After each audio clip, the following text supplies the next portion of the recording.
The Honda Odyssey has been taking up quite a lot of space in the Car Advice garage for the past few months, and we've gotten to know it quite intimately. Trent, it's time to spill the beans. That's right, Tegan. We're halfway through our love affair with the Honda Odyssey. What we're going to do now is let you know all the things that we love about the Honda Odyssey and the few things that have been getting on our nerves. Now, Tegan, this might be my long-termer, and you're not the only one in the office, I have to say that. A few other people are guilty as well, but you've been stealing it whenever you can get your hands on it. I have. It's just so much fun to drive. It's a bit bizarre, but I really enjoy it. The elephant in the room with the new Odyssey is the styling. The old Odyssey was always seen as the most attractive people mover. This one's a big departure from that, big being the operative word because it's such a big car. What do you think of the styling? Look, it does look completely different, but I'm a big fan of all the bling. I love the chrome on the front, the strips down the side, the alloy wheels. It's just pimped out and I love it. So it's a soccer mum, but with a bit of style. That's right. Now, there's a few different issues with the styling that we don't like. We've said that it's a little bit low in areas. What do you think of that? My biggest problem with the height is the front. If you've got a driveway with a bit of a dip in it, you're going to scrape it.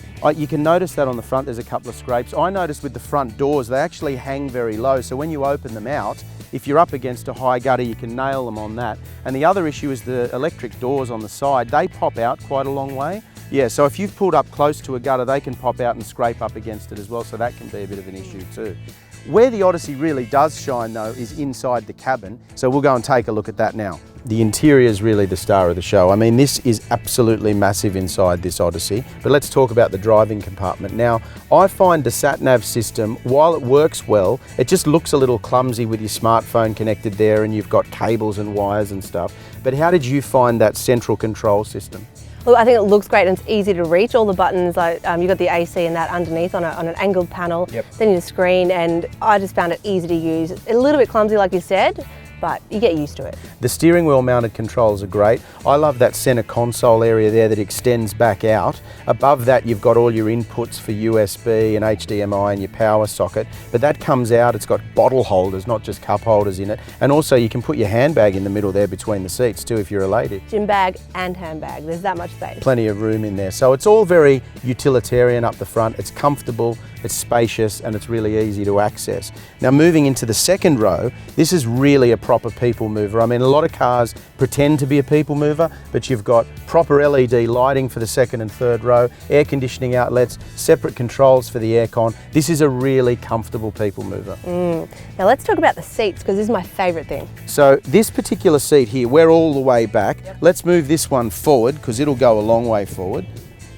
So that's locked into the front position there. We haven't got the third row connected yet. We haven't got that folded up, and look how much room there is. Now from there you can also go out, can't you? I can go side to side. So we can add distance between this middle row if we want a bit more space in the front. Helps people get through to the back. Helps climb through to the third row, and then you can also come all the way back here again to where we were before. Now we've got leg rests there as well, which you can access. We've got arm rests here, which are fantastic. And I mean, these seats are just really comfortable. You know, look how much leg room we've got going through to that front area there. It's enormous. Like a lounge. Exactly. So if you're only using 2 rows, you can have them all the way back. If you need the third row, you can push them forward and fold the third row. Can't even kick mum and dad in the back of the seat from here. Yeah. Now I heard a rumour that this seat would go all the way back. Watch this. And good night to Tegan. We've lost her for the day. Speaking of space, we're going to go and check out the boot area now, because even with the third row folded up, there's still a whole heap of room behind it, which is really important if you've got to lug a lot of gear around. Now Tegan, we've got electric side doors. We've mentioned them and we love them. They're extremely handy, but there is no electric tailgate, and I find that really disappointing because it's heavy and it's a little slow to get going, and if you're going to send the kids to the car to put anything in, they're not going to be able to close it. It's too tall. Too high, they won't reach it. Honda do such a great job of creating flexible seating, and this is no exception. It's so easy to use, and it's one of the best third rows I've ever come across, I think. Look, let's fold it up. It's really easy. There's one tab here.